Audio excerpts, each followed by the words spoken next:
बिस्मिल्लाहिर्रहमानिर्रहीम। We will continue with congenital defects जो कि हम पढ़ रहे थे कार्डिक पैथोलॉजी के अंदर, चैप्टर नंबर 8 पैथोमा। नाउ हम पढ़ते हैं टेट्रोलॉजी ऑफ फेलो क्या होता है। टेट्रोलॉजी ऑफ फेलो के अंदर बेसिकली ये बच्चों की ही कॉन्जेनिटल डिफेक्ट्स होते हैं। इसमें 4 चीज़ें होती हैं। सबसे पहले क्या होगा कि जो राइट वेंट्रिकुलर आउटफ्लो ट्रैक होता है उसकी स्टीनोसिस हो जाती है, राइट वेंट्रिकल की हाइपरट्रॉफी हो जाती है, वीएसडी होता है और एओर्टा ओवरराइड्स कर जाता है वीएसडी को, वेंट्रिकुलर सेप्टल डिफेक्ट्स को। स्टीनोसिस होती है वेंट्रिकुलर आउटफ्लो ट्रैक की, राइट वेंट्रिकुलर हाइपरट्रॉफी हो जाती है, वीएसडी होता है और एओर्टा ओवरराइड्स कर जाता है वेंट्रिकुलर सेप्टल डिफेक्ट्स को। इसमें राइट टू लेफ्ट शंट होते हैं जिसकी वजह से पेशेंट अर्ली साइनोसिस के साथ प्रेजेंट करता है। जो स्टीनोसिस होती है ना वो डिटरमाइन करती है कितना आपका जो स्टीनोसिस होती है ना वो डिटरमाइन करती है कितनी आपकी शंटिंग हो रही है, कितना एक्सटेंट ऑफ शंटिंग हो रही है और कितनी साइनोसिस डेवलप होगी। जितनी ज़्यादा स्टीनोसिस होगी उतनी ही ज़्यादा उसकी शंटिंग होगी और उतनी ही ज़्यादा उसको साइनोसिस डेवलप होगी।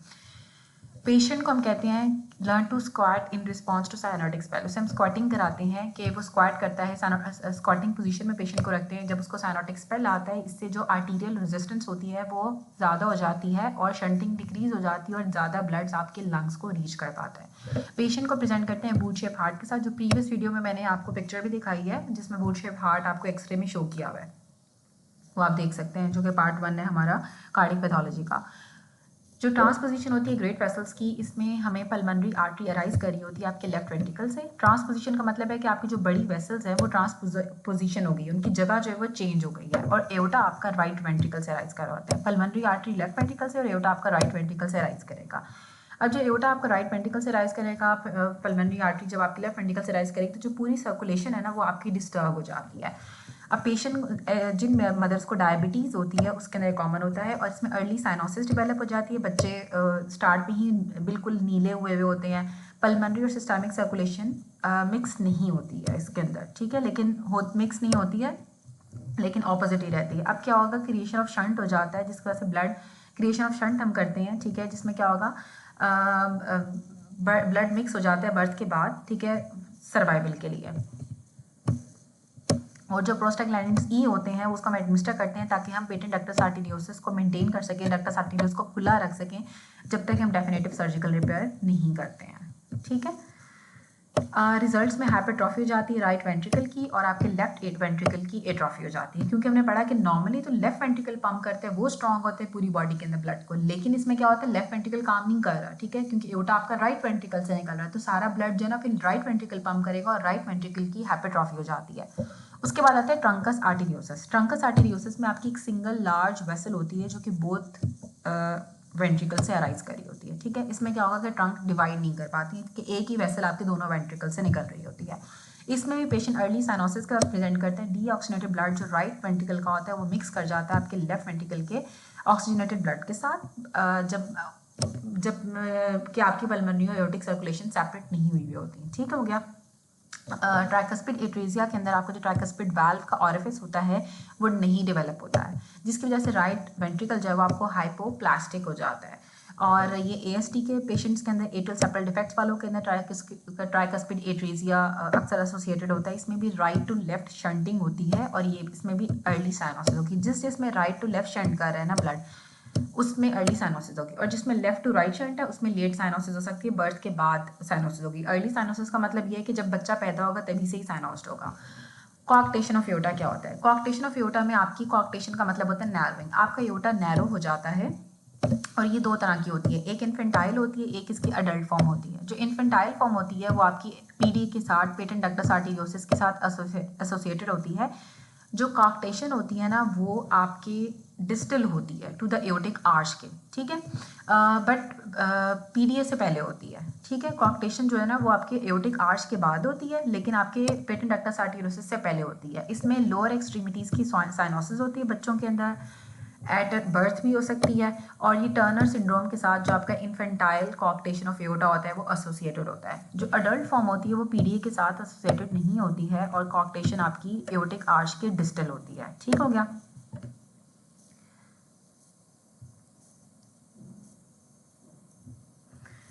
इसमें पेशेंट को हाइपरटेंशन डेवलप हो जाती है अपर एक्सट्रीमिटीज़ के अंदर, हाइपोटेंशन हो जाती है लोअर एक्सट्रीमिटीज़ में, और अडल्टहुड के अंदर हम इसे डिस्कवर कर लेते हैं कि नीचे वाली टांग का ब्लड प्रेशर कम होता है, अपर लिम्ब का ब्लड प्रेशर ज़्यादा होगा, क्योंकि कॉक्टेशन होगी, एओर्टा बंद हो गया, ठीक है, नैरो हो गया, अब नीचे ब्लड नहीं जा रहा, तो नीचे वाला हाइपोटेंशन में हो जाएगा, और ऊपर ब्लड बहुत ज़्यादा है तो ब्लड प्रेशर ज़्यादा हो जाएगा। कोलैटरल सर्कुलेशन डेवलप हो जाती है अक्रॉस द इंटरकॉस्टल आर्टरीज, तो इसलिए हमें रिब्स के ऊपर नॉचिंग मिलती है कोलैटरल सर्कुलेशन की वजह से इंटरकॉस्टल आर्टरीज में। ये बाइकस्पिड एओर्टिक वाल्व के साथ एसोसिएटेड होती है। उसके बाद आते हैं वैल्वुलर डिसऑर्डर्स। अब वैल्वुलर डिसऑर्डर्स में आपके जो हार्ट वाल्व्स होते हैं उनके प्रॉब्लम्स हो जाते हैं। अब 4 आपके हार्ट वाल्व्स होते हैं, ट्राइकस्पिड, पल्मोनरी, माइट्रल, एओर्टिक, ठीक है,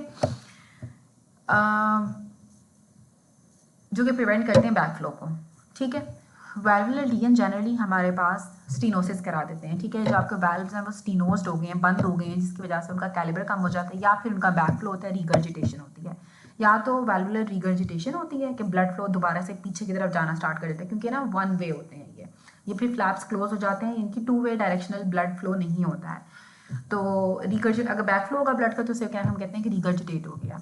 कॉक्टेशन ऑफ एओर्टा यहाँ पे शो की हुई है, ये ग्रॉस स्पेसिमेन के ऊपर कि नॉचिंग हमें रिब्स के ऊपर नजर आती है एक्सरे के अंदर, ये नॉचिंग हमें नजर आ रही है एक्सरे के ऊपर, आपकी कोलैटरल सर्कुलेशन क्योंकि डेवलप हो जाती है इंटरकॉस्टल आर्टरीज में। अब सबसे पहले हम पढ़ते हैं acute rheumatic fever. Acute rheumatic fever क्या होता है?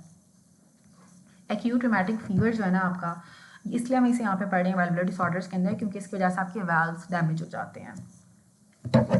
सिस्टमिक कॉम्प्लिकेशन होती है फेरेंजाइटिस की, group A beta haemolytic streptococci, ठीक है। फेरेंजाइटिस होता है, गला खराब होगा, गले खराब के बाद उनको जो है वो एक्यूट रूमेटिक फीवर डेवलप हो जाता है, जिसमें group A beta haemolytic streptococci बच्चों को अफेक्ट करता है उनके गला खराब होने के 2 से 3 हफ्तों के बाद, ठीक है।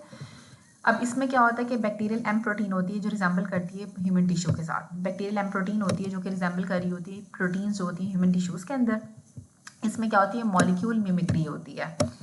डायग्नोसिस के हम जॉन्स क्राइटेरिया होता है, और यहाँ हमें पेशेंट की हिस्ट्री में हमें मिलेगा उसको पहले जो है ना group A beta haemolytic streptococcal infection हुई थी, जिसमें उसके एएसओ टाइटर्स या फिर anti DNase B titres raised होते हैं, जो कि मेजर और माइनर क्राइटेरिया दोनों में होता है, ठीक है, हो गया। माइनर क्राइटेरिया इसके नॉन स्पेसिफिक होंगे, जिसमें फीवर और एलिवेटेड ईएसआर हो सकता है। अब मेजर क्राइटेरियाज में पहले सबसे पहले आता है माइग्रेटरी पॉलीआर्थराइटिस, साथ उनको पैन कार्डाइटिस हो जाएगा, जिसमें एंडोकार्डाइटिस भी होगा, उनको मायोकार्डाइटिस भी होगा, और उनको जो है वो पेरिकार्डाइटिस भी हो जाएगा। साथ इसमें क्या होता है, सबकुटेनियस नोड्यूल्स बन जाते हैं, ठीक है, और एरिथमा माइलिजेनेटम होगा, और सेरेनम स्कोरिया होता है।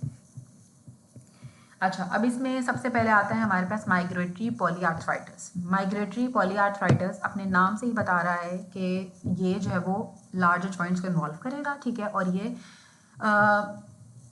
जो है वो आपके स्वेलिंग और पेन कराते हैं आपके लार्ज जॉइंट्स में, ठीक है। लार्ज जॉइंट्स में आपके रिस्ट आती है, नी आती है और एंकल्स आते हैं, ठीक है, रिस्ट में, नीज में और एंकल में, ठीक है, जो डेज में रिजॉल्व कर जाता है और फिर माइग्रेट कर जाता है, किसी और लार्ज जॉइंट को इन्वॉल्व कर लेता है। माइग्रेटरी पॉलीआर्थराइटिस कभी एक जॉइंट को इन्वॉल्व करेगा, कभी दूसरे जॉइंट को इन्वॉल्व करेगा, और लार्ज जॉइंट्स को इन्वॉल्व करता है, जिसमें आपकी रिस्ट आती है, आपकी एंकल आती है और आपके नी जॉइंट्स आते हैं। पैन कार्डाइटिस में होता है कि आपको एंडोकार्डियम की भी इन्फेक्शन हो गई है, मायोकार्डियम की भी इन्फेक्शन हो गई है, पेरिकार्डियम की भी इन्फेक्शन हो गई है। एंडोकार्डाइटिस में होता है कि माइट्रल वाल्व आपका मोस्ट कॉमनली इन्वॉल्व होता है देन द एओर्टिक वाल्व। इसमें स्मॉल वेजिटेशंस बन जाती हैं along the line of closure that lead to regurgitation. अब क्या होगा, वेजिटेशंस बनने की वजह से रिगर्जिटेशन स्टार्ट हो जाती है।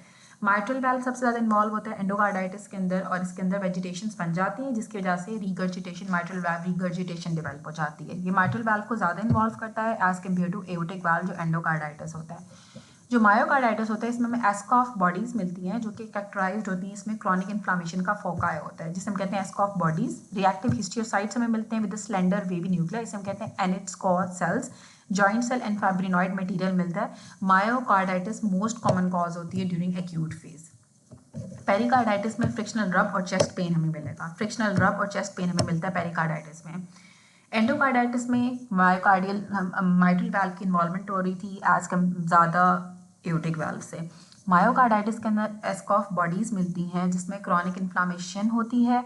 रिएक्टिव हिस्टियोसाइट्स में मिलते हैं जिनके स्लेंडर वेवी न्यूक्लियर होते हैं, जिनको हम एनिट्सकॉ सेल्स भी कहते हैं। एनिट्सकॉ सेल्स हमें मायोकार्डाइटिस में मिलते हैं। जॉइंट सेल हमें मिलते हैं, फाइब्रिनॉइड मटेरियल मिलता है। मायोकार्डाइटिस मोस्ट कॉमन कॉज होती है डेथ की एक्यूट फेज में। पेरिकार्डाइटिस की वजह से फ्रिक्शनल रब डेवलप हो जाता है और साथ चेस्ट पेन होता है। सबक्यूटेनियस नोड्यूल, स्किन के नीचे हमें नोड्यूल्स नजर आते हैं, साथ हमें एरिथेमा मार्जिनेटम हो जाता है। एरिथेमा मार्जिनेटम का मतलब होगा कि मार्जिन से रेडो का सेंट्रल क्लियरिंग होता है, जो एनुलर आपका नॉन प्यूराइटिक रैश होता है जिसमें एरिथेमेटस बॉर्डर्स होते हैं और ये आपकी ट्रंक को और लिम्स को इन्वॉल्व करता है। सेरेनम स्कोरिया में रैपिड इन्वॉल्वेंट्री मसल मूवमेंट्स होती हैं। एक्यूट अटैक जो होता है वो रिजॉल्व कर जाता है, लेकिन क्रॉनिक रूमेटिक फीवर में हार्ट डिजीज में प्रोग्रेस कर सकता है, जिसमें आपका रिपीटेड एक्सपोजर होता है group A beta haemolytic streptococci का, और फिर आपके एक्यूट फेज का रिलैप्स होता है और इंक्रीज इसको होता है क्रॉनिक डिजीज का। अब क्रॉनिक रूमेटिक हार्ट डिजीज क्या होती है? इसमें क्या होता है, आपकी जो वाल्व्स होती हैं ना उनकी स्कारिंग हो जाती है, दैट आपकी रूमेटिक फीवर की वजह से। इसकी वजह से स्टीनोसिस होगी और इसमें फिश माउथ अपीयरेंस आती है। ठीक है, जो आपके वाल्व्स होते हैं वो फिश माउथ की तरह के हो जाते हैं स्टीनोसिस की वजह से। ऑलवेज इन्वॉल्व करता है आपके माइट्रल वाल्व को, और इसमें कॉर्डी टेंडिनी की थिकनिंग हो जाती है, कस्प की थिकनिंग हो जाती है। जब आपके एओर्टिक वाल्व को इन्वॉल्व करेगा तो आपके कॉमिशर्स की फ्यूजन हो जाती है। अदर वाल्व्स कम इन्वॉल्व होते हैं, माइट्रल वाल्व या आपके एओर्टिक वाल्व ही ज़्यादा इन्वॉल्व होता है, और कॉम्प्लिकेशन के अंदर इन्फेक्टिव एंडोकार्डाइटिस डेवलप हो जाता है। अब यहाँ पे शो किया हुआ है एक्यूट रूमेटिक हार्ट डिजीज के अंदर आपकी माइट्रल वाल्व की वेजिटेशन शो की हुई है। ठीक हो गया। उसके बाद एस्कॉफ बॉडी हमें मिलती है मायोकार्डियम के अंदर। एस्कॉफ बॉडीज हमने पहले भी पढ़ा था कि जो एस्कॉफ बॉडीज होती है ना, ये आपके क्रॉनिक इन्फ्लामेशन को शो करती हैं। ठीक है, जो रिएक्टिव हिस्टियोसाइट्स होते हैं जिनके स्लेंडर वेवी न्यूक्लियस होते हैं, जिसको हम एनेट्सको सेल्स कहते हैं, साथ में जॉइंट सेल्स मिलते हैं इसके अंदर और फाइब्रिनॉइड मटेरियल मिलता है, और यहाँ पे एनेट्सको सेल्स शो किए हुए हैं। ठीक है, इनका स्लेंडर वेवी न्यूक्लियस है। ठीक है, स्लेंडर वेवी न्यूक्लियस होता है। उसके बाद आते हैं एओर्टिक स्टीनोसिस। अब पहली जो हमने ये तो हमने डिजीज पढ़ ली ना, एक्यूट रूमेटिक फीवर या क्रॉनिक रूमेटिक हार्ट डिजीज, जो कि आपके माइट्रल वाल्व और एओर्टिक वाल्व को इन्वॉल्व करती है। अब हम पढ़ते हैं वाल्वुलर डिजीजेस। सबसे पहले एओर्टिक स्टीनोसिस। एओर्टिक स्टीनोसिस का मतलब यह है कि आपका जो एओर्टिक वाल्व है उसकी स्टीनोसिस हो जाएगी, वो नैरो हो जाएगा। बिस्मिल्लाहिर्रहमानिर्रहीम। जो narrowing of the aortic valve orifice होती है, इसे हम एओर्टिक स्टीनोसिस कहते हैं। ये फाइब्रोसिस या कैल्सिफिकेशन की वजह से हो सकती है, या फिर वियर एंड टियर की वजह से भी हो सकती है। ये लेट एडल्टहुड के अंदर प्रेजेंट करता है। 60 ईयर से ज़्यादा उम्र के लोगों के अंदर एओर्टिक स्टीनोसिस डेवलप हो जाती है। जो बाइकस्पिड एओर्टिक वाल्व होते हैं उसमें इंक्रीज रिस्क हो जाता है और हैसन करता है आपकी डिजीज़ के ऑनसेट को। जो नॉर्मल एओर्टिक वाल्व होते हैं इसके 3 कस्प होते हैं। फ्यूअर कस्प की वजह से इंक्रीज वियर एंड टियर होता है ईच कस्प के ऊपर। ठीक है, जो बाइकस्पिड एओर्टिक वाल्व होते हैं ना, अगर तो एओर्टिक वाल्व के नॉर्मली तो 3 कस्प होते हैं। ठीक है, लेकिन अगर बाइकस्पिड एओर्टिक वाल्व होगा तो उसमें चांसेस ज़्यादा हो जाते हैं और वो डिजीज़ मजीद जल्दी से बढ़ती है, क्योंकि जब कस्प कम होंगे तो उनका वियर एंड टियर ज़्यादा होगा और उसकी वजह से डिजीज़ ज़्यादा जल्दी प्रोग्रेस करती है। May also arise as a consequence of chronic rheumatic valve disease. अगर क्रॉनिक रूमेटिक वाल्व डिजीज़ होगी तो भी एओर्टिक स्टीनोसिस डेवलप हो जाती है, जिसमें साथ ही साथ आपको माइट्रल स्टीनोसिस भी होती है और आपका एओर्टिक वाल्व के कॉमिशर्स का फ्यूजन हो जाता है, जो कि डिस्टिंग्विश करता है इसको वियर एंड टियर से। ठीक है, कि जब आपको क्रॉनिक रूमेटिक वाल्व डिजीज़ की वजह से होगा तो आपके एओर्टिक वाल्व कॉमिशर्स जब आपस में फ्यूज़ कर जाते हैं, लेकिन जब आपको रूमेटिक हार्ट डिजीज़ नहीं होती है तो एओर्टिक वाल्व कॉमिशर्स आपस में फ्यूज़ नहीं करते हैं। कार्डिक कंपनसेशन की वजह से प्रोलॉन्ग एसिम्प्टोमेटिक स्टेज हो सकती है जब आपका सिस्टोलिक इजेक्शन क्लिक हमें मिलता है, फॉलोड बाय द क्रीसेंडो रिसेंडो मर्मर। ठीक है, क्रीसेंडो डिक्रीसेंडो मर्मर्स हमें मिलते हैं और साथ हमें क्या होता है, सिस्टोलिक इजेक्शन क्लिक हमें मिलती है। ठीक हो गया। कार्डिक कंपनसेशन होने की वजह से प्रोलॉन्ग एसिम्प्टोमेटिक स्टेज के अंदर कार्डिक कंपनसेशन होती है, तो उसकी वजह से हमें सिस्टोलिक इजेक्शन क्लिक मिलता है। क्रीसेंडो डिसेंडो मर्मर्स हमें मिलते हैं एओर्टिक स्टीनोसिस में। कॉम्प्लिकेशंस में concentric left ventricular hypertrophy develop हो जाती है, जो बाद में कार्डिक फेलियर करा सकती है। एंजाइना और सिनकिपी डेवलप हो जाती है पेशेंट को। जब पेशेंट एक्सरसाइज करता है तो आपने लिमिटेड एबिलिटी होती है कि वो increase blood flow across the stenotic valves, और आपके ब्रेन की और मायोकार्डियम की परफ्यूजन कम हो जाती है, क्योंकि आपके वाल्व्स की जो एबिलिटी होती है स्टीनोसिस होने की वजह से कम होती है, ब्लड फ्लो इतना ज़्यादा नहीं गुजर सकता है, तो एंजाइना या सिनकी भी डेवलप हो जाती है जब एक्सरसाइज आप करते हो। Micro angiopathic haemolytic anaemia develop हो जाता है, क्योंकि आरबीसीज आपके डैमेज हो जाते हैं, शिस्टियोसाइट्स बन जाते हैं जब वो कैल्सिफिक वाल्व को क्रॉस करते हैं। ट्रीटमेंट में हम वाल्व रिप्लेसमेंट करते हैं ऑनसेट ऑफ कॉम्प्लिकेशन के बाद। ठीक है, वाल्व को हम रिप्लेस कर देते हैं अगर तो कॉम्प्लिकेशन डेवलप हो गई। इसमें हमें क्रीसेंडो डिसेंडो मर्मर हमें मिलता है और concentric left ventricular hypertrophy develop हो जाती है। एंजाइना सिनकी भी हो सकती है एक्सरसाइज के साथ, और माइक्रोएंजियोपैथिक हेमोलिटिक एनीमिया भी डेवलप हो सकता है एओर्टिक स्टेनोसिस वाले पेशेंट्स के अंदर, क्योंकि आरबीसीज डैमेज हो जाते हैं जब वो कैल्सिफिक वाल्व से गुजरते हैं। उसके बाद आता है एओर्टिक रिगर्जिटेशन। रिगर्जिटेशन का मतलब होता है कि बैक फ्लो ऑफ ब्लड होता है आपका एओर्टा से into the left ventricle during diastole. जब आपका हार्ट रिलैक्स कर रहा होता है, जब लेफ्ट वेंट्रिकल की फिलिंग होनी होती है, तो क्या होता है आपका एओर्टा से बैक फिलिंग ऑफ ब्लड हो जाती है फ्रॉम एओर्टा, दोबारा से लेफ्ट वेंट्रिकल के अंदर चला जाता है डायस्टली में। अब क्या होगा इसमें एओर्टिक रूट हो सकता है एओर्टिक रूट डायलेटेशन हो, ठीक है, जो कि सिफिलिटिक एनोरिज्म्स के अंदर या फिर एओर्टिक डायसेक्शन के अंदर आपका जो एओर्टिक रूट होता है उसकी डायलेशन हो जाती है, उसकी वजह से आपको एओर्टिक रिगर्जिटेशन हो सकती है, या फिर वाल्व का डैमेज हो सकता है इन्फेक्शियस एंडोकार्डाइटिस में, जो कि मोस्ट कॉमन कॉज है आइसोलेटेड रूट डायलेशन की। अगर तो एओर्टा की सिर्फ रूट डायलेशन हो रही है तो इसका मतलब है कि उसको इन्फेक्टिव एंडोकार्डाइटिस हुआ होगा, या फिर आपके अगर एओर्टिक रूट डायलेशन हो सकती है अगर तो सिफिलिटिक एनोरिज्म्स पेशेंट को है, या सिफिलिस अगर हुई है, या फिर एओर्टिक डायसेक्शन अगर उसको हुई है। क्लिनिकल फीचर्स में एओर्टिक रिगर्जिटेशन के हमें ब्लोइंग डायस्टोलिक मर्मर मिलता है, early blowing diastolic murmur. Hyper dynamic circulation हो जाती है क्योंकि आपका पल्स प्रेशर ज़्यादा हो जाता है। पल्स प्रेशर डिफरेंस होता है आपके सिस्टोलिक और डायस्टोलिक प्रेशर का। डायस्टोलिक प्रेशर डिक्रीज कर जाता है रिगर्जिटेशन की वजह से, और जो सिस्टोलिक प्रेशर होता है वो इंक्रीज कर जाता है स्ट्रोक वॉल्यूम ज़्यादा होने की वजह से।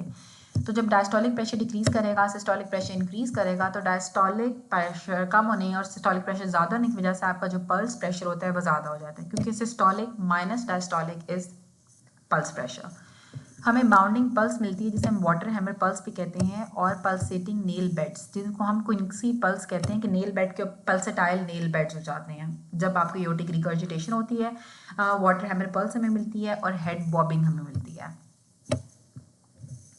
लेफ्ट वेंट्रिकल की डायलेशन हो जाती है और एक्सेप्टिक हाइपरट्रॉफी हमें मिलती है वॉल्यूम ओवरलोड की वजह से। इसमें हम वाल्व रिप्लेसमेंट करते हैं जब आपका एक दफ़ा जब लेफ्ट वेंट्रिकल का डिस्फंक्शन अगर डेवलप हो जाए तो फिर हम वाल्व को चेंज कर देते हैं। अब इसमें जो मेन पॉइंट है वाटर हैमर पल्स हमें मिलती है, क्विंसी पल्स मिलती है जो नेल बेडिंग के ऊपर पल्सेटाइल नेल बेड्स होते हैं आपके, और साथ हेड बॉबिंग भी होती है, और डायस्टोलिक प्रेशर आपका कम हो जाता है, सिस्टोलिक प्रेशर ज़्यादा हो जाता है, पल्स प्रेशर ज़्यादा हो जाती है। एओर्टिक रिगर्जिटेशन सिफिलिटिक एनोरिज्म्स के अंदर हो सकती है, एओर्टिक डायसेक्शन वाले पेशेंट्स के अंदर हो सकती है, या फिर इन्फेक्टिव एंडोकार्डाइटिस वाले पेशेंट्स के अंदर होती है, और इसमें early diastolic blowing diastolic murmur मिलता है। उसके बाद है माइट्रल वाल्व प्रोलैप्स। वाल्व के प्रोलैप्स का मतलब क्या होता है कि आपकी माइट्रल वाल्व की बलूनिंग हो जाती है लेफ्ट एट्रियम के अंदर सिस्टली में।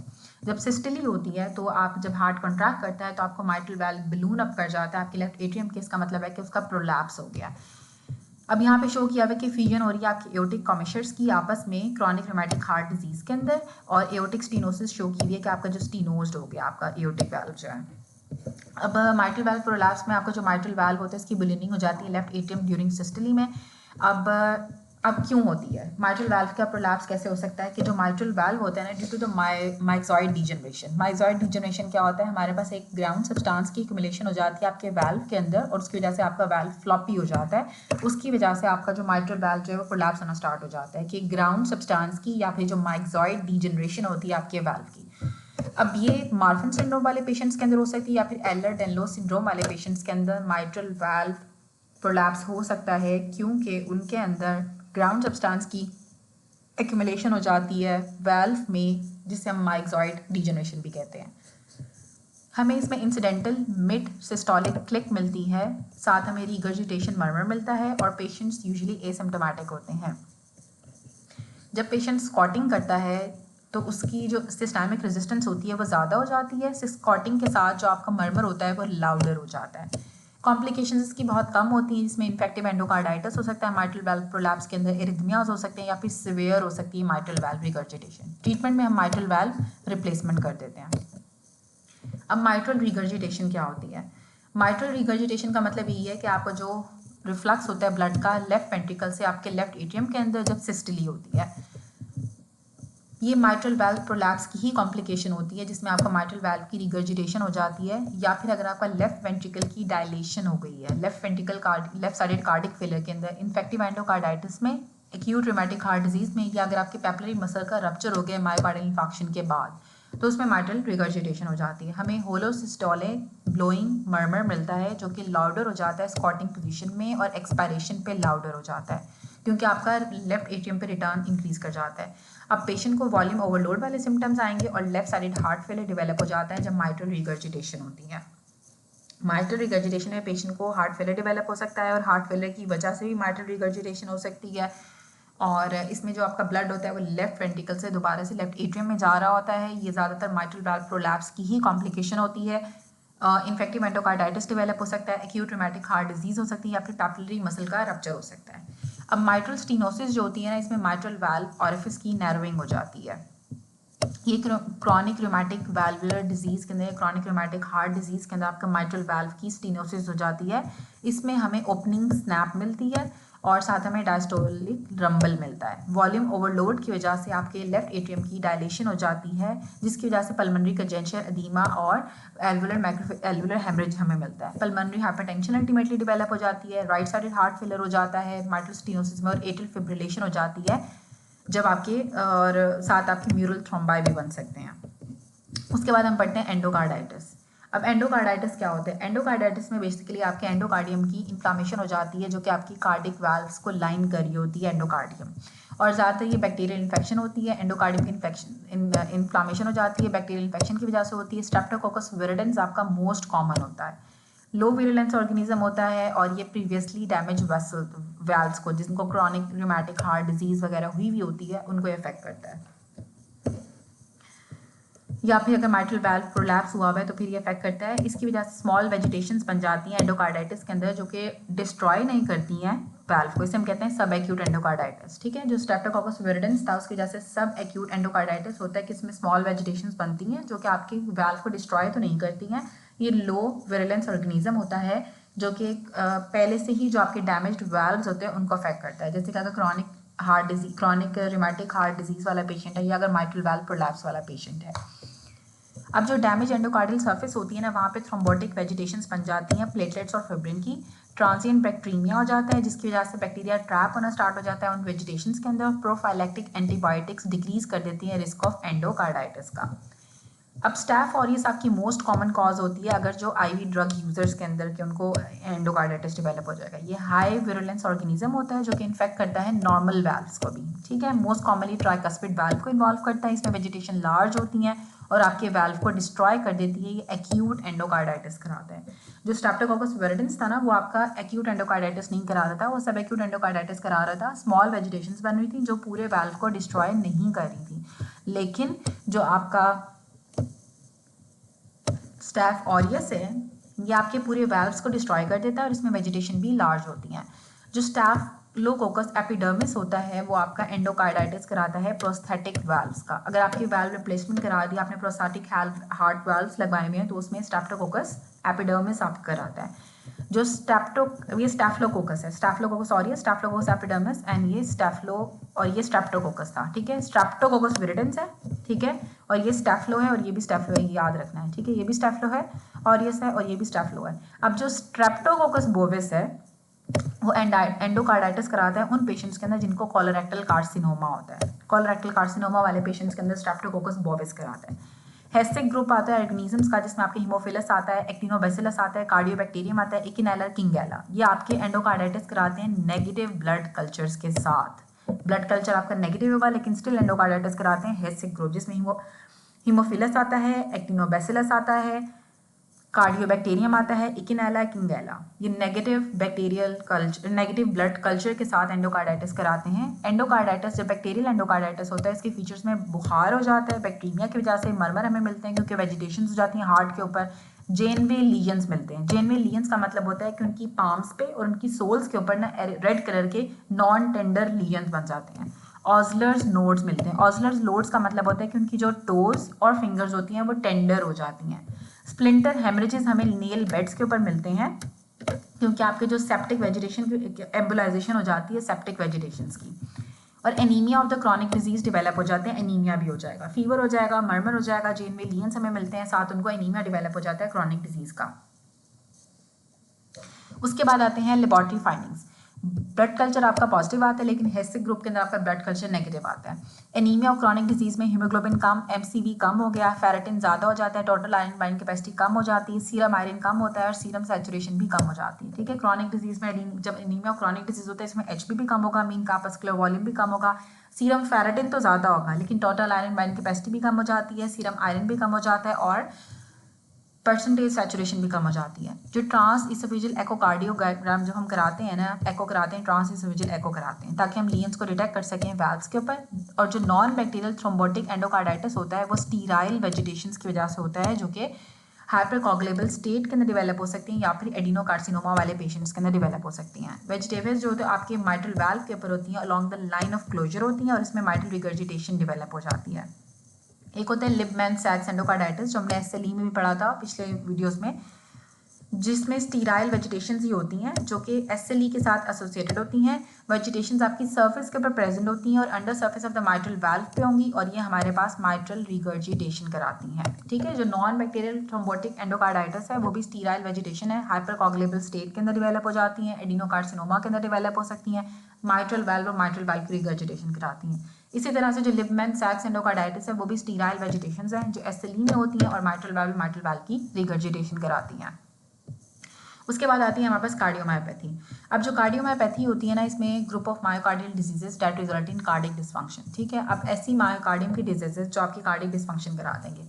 अब यहाँ पे शो किया है ये सारी वेजिटेशन शो की हैं, ये जो लार्ज स्ट्रक्चर शो किए हैं, लार्ज वेजिटेशन जो कि आपके ट्राइकस्पिड वाल्व में है, और ये डायलेटेड कार्डियोमायोपैथी शो की है कि आपका हार्ट डायलेट कर जाता है। ठीक है, डायलेटेड कार्डियोमायोपैथी। अब टाइप्स ऑफ कार्डियोमायोपैथी के अंदर सबसे पहले आपकी डायलेटेड कार्डियोमायोपैथी आती है, फिर आपकी हाइपरट्रॉफिक कार्डियोमायोपैथी आती है, फिर आपकी आती है रिस्ट्रिक्टिव कार्डियोमायोपैथी। ठीक है, 3 तरह की कार्डियोमायोपैथीज होती है, रिस्ट्रिक्टिव होती है, एक हाइपरट्रॉफिक होती है, एक डायलेटेड कार्डियोमायोपैथी होती है। अब जो डायलेटेड कार्डियोमायोपैथी होती है इसमें आपके चारों के चारों चैम्बर्स हार्ट के डायलेट कर जाते हैं और ये मोस्ट कॉमन है। ठीक है, ऑल 4 चैम्बर्स जो है वो डायलेट कर जाते हैं।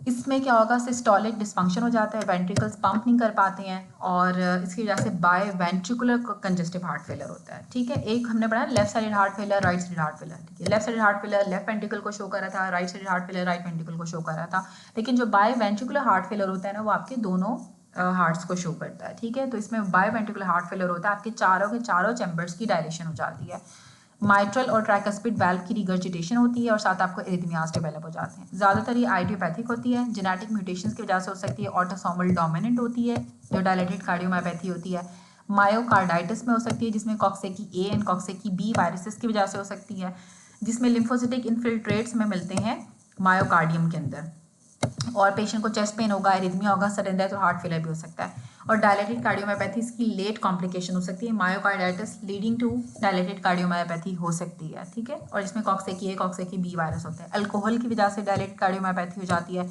डॉक्सिरूबिसिन ड्रग जो होती है प्रेगनेंसी के अंदर हो सकती है, लेट प्रेगनेंसी के अंदर इवन और सून भी हो सकती है, इवन चाइल्ड बर्थ, ये चाइल्ड बर्थ के फ़ौरन बाद या फिर लेट प्रेगनेंसी के अंदर आपकी हार्ट के चैम्बर्स इंक्रीज कर जाते हैं क्योंकि ब्लड फ्लो आपको ज़्यादा चाहिए होता है, इसके लिए हम हार्ट ट्रांसप्लांट करते हैं। सिंपल। प्रेगनेंसी में एल्कोहल अब्यूज़ की वजह से मायोकार्डाइटिस वाले पेशेंट्स के अंदर और ऑटोसोमल डोमिनेंट होती है जो डायलेटेड कार्डियोमायोपैथी होती है। अब जो हाइपरट्रॉफिक कार्डियोमायोपैथी होती है इसमें हाइपरट्रॉफी हो जाती है आपके लेफ्ट वेंट्रिकल की।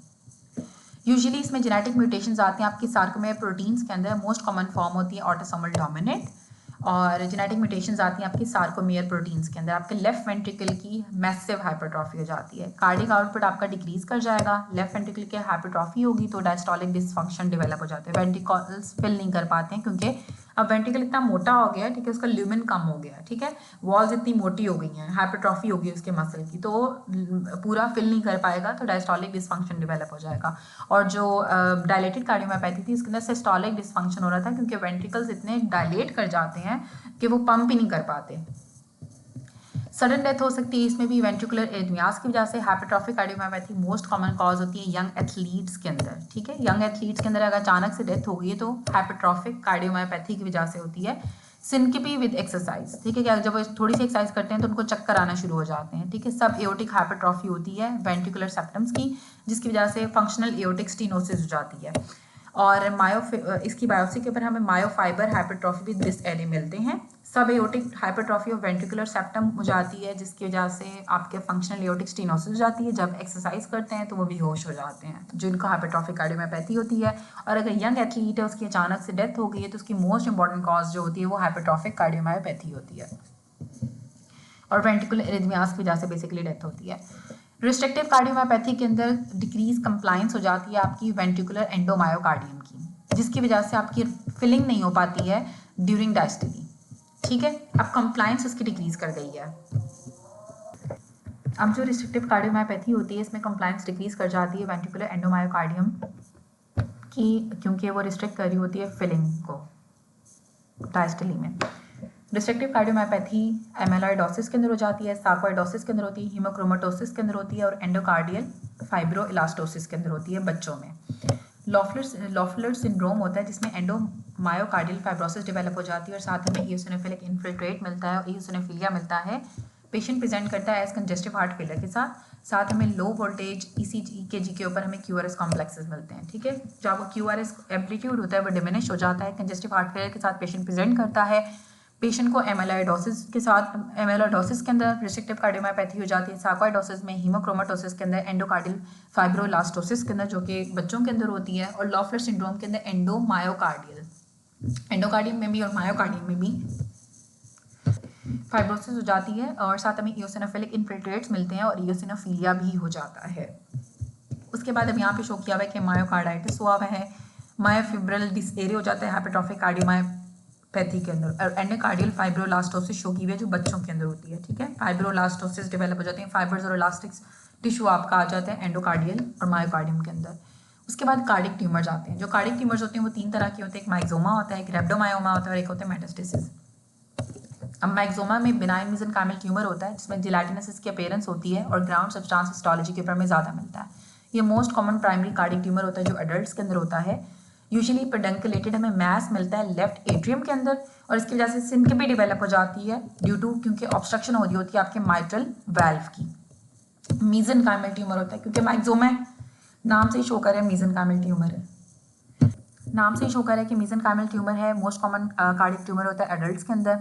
ये आपका पेडंकुलेटेड मैश शो करता है लेफ्ट एट्रियम के अंदर और सिनकिपी डेवलप हो जाती है क्योंकि जब माइट्रल वाल्व की ऑब्स्ट्रक्शन होती है। इसी तरह से जो रेब्डोमायोक्सोमा होता है ये बिनाइन हेमाटोमा होता है आपके कार्डिक मसल का। ये मोस्ट कॉमन प्राइमरी ट्यूमर है बच्चों के अंदर। बच्चों के अंदर बहुत ज़्यादा कॉमन होता है जो रेब्डोमायोमा होता है और ये ट्यूबरस सेक्लेरोसिस के साथ एसोसिएटेड होता है और ये वेंट्रिकल्स के अंदर राइज करता है। जो मैक्सोमा था वो एट्रियम के अंदर राइज कर रहा था और लेफ्ट एट्रियम के अंदर एक पेडंकुलेटेड मैस हमें नजर आता है। जो मेटास्टेसिस होती है वो मोर कॉमन होती है हार्ट के अंदर देन द प्राइमरी ट्यूमर्स। ठीक है, मैक्सोमा और रेब्डोमायोमा इतने कॉमन नहीं है, मेटास्टेसिस ज़्यादा कॉमन होती है। अब मेट्स कहाँ से आ सकते हैं? ब्रेस्ट से आ सकते हैं, लंग कैंसर से आ सकते हैं, मेलानोमा के हो सकते हैं, लिम्फोमा के हो सकते हैं और ये पेरिकार्डियम को इन्वॉल्व करते हैं और हमें पेरिकार्डियल इफ्यूजन मिलती है।